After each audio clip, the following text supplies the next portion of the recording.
السلام عليكم ورحمة الله وبركاته. الحمد لله رب العالمين، والصلاة والسلام على رسوله الكريم. أما بعد، قال النبي صلى الله عليه وسلم: لولاك لما خلقت الأفلاك.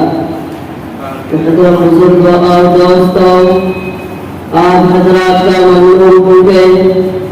آپ نے علم الدین کے اس ادنا طالب علم کو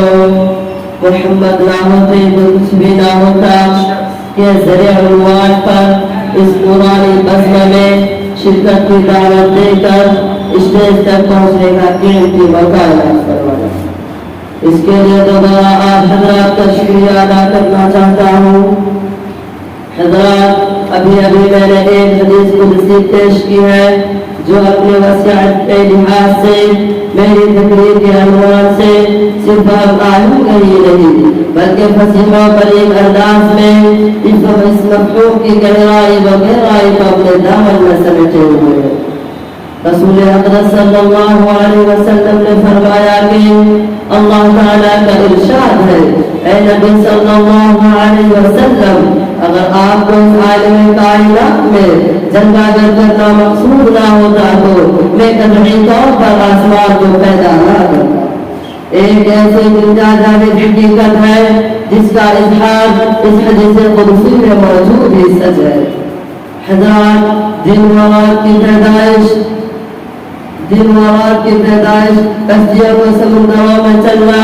آسمان سے بارش کا برسنا، اس کے ذریعہ زمین کا سرسبز و شاداب ہونا،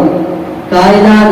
عالم میں انسانوں اور حیوانوں کو گھومنا پھرنا، ہواؤں کا چلنا اور ان سے اس کی رضا عالم کی تمام چیزوں پر منتفع ہونا محمد صلی اللہ علیہ وسلم کی ذات گرامی پر موقوف ہے۔ حضرات، اگر ہمارے آقا محمد صلی اللہ علیہ وسلم کا کائنات میں بھیجنا مطلوب و مقصود نہ ہوتا تو کائنات کی تخلیق ہی نہ ہوتی۔ زمین و پہاڑ،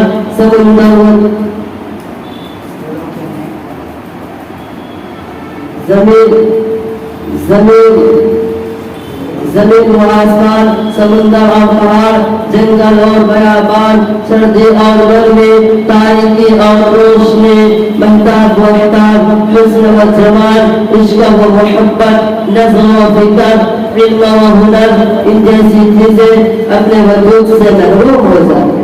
اور ان کو کوئی جانتا بھی نہیں بلکہ خود حضرت انسان ہی نہ ہو۔ حضرات، خداوند قدوس کا انتہائی کرم و احسان ہے کہ اس کے کائنات عالم کے لیے آپ صلی اللہ علیہ وسلم کی ذات عالی کو وجود بخشا اور اس کے نتیجہ میں دنیا کا اتنا لمبا چوڑا نظام بنا کر اس نظام میں پائے جانے والی چیزوں کو اس نظام سے جوڑ دیا اور اپنے زبان سے تاثرات کا اظہار بھی کرا دیا ہے کہ اگر محمد صلی اللہ علیہ وسلم کو اس کا عالم میں بھیجنا مطلوب و مقصود نہ ہوتا تو کچھ بھی نہ ہوتا۔ حضرات، ذرا یہ بھی سنیے کہ نہ مکہ ہوتا، نہ مدینہ، نہ طائف ہوتا، نہ بدر و احد، نہ خندق ہوتے، نہ حنین، نہ عمر ہوتے، نہ عثمان، نہ علی ہوتے، نہ حمزہ، نہ فاطمہ ہوتی، نہ زینب، نہ عائشہ ہوتی، نہ رقیہ۔ حضرات، ذرا یہ بھی سنیے کہ اگر آپ صلی اللہ علیہ وسلم کی ذات گرامی نہ ہوتی تو نہ قرآن ہوتا، نہ توریت، نہ انجیل ہوتی، نہ زبور اور نہ کوئی دوسرا صحیفہ آسمان، نہ نماز ہوتی، نہ زکات، نہ روزہ ہوتا، نہ حج، نہ عید ہوتی، نہ عید الاضحیٰ، نہ حشر ہوتا، نہ نشر، نہ سوال ہوتا، نہ جواب، نہ جنت ہوتی، نہ دوزخ، نہ صراط ہوتا، نہ عراق، نہ حور ہوتے، نہ قصور۔ آخر دعوانا الحمد للہ رب العالمین۔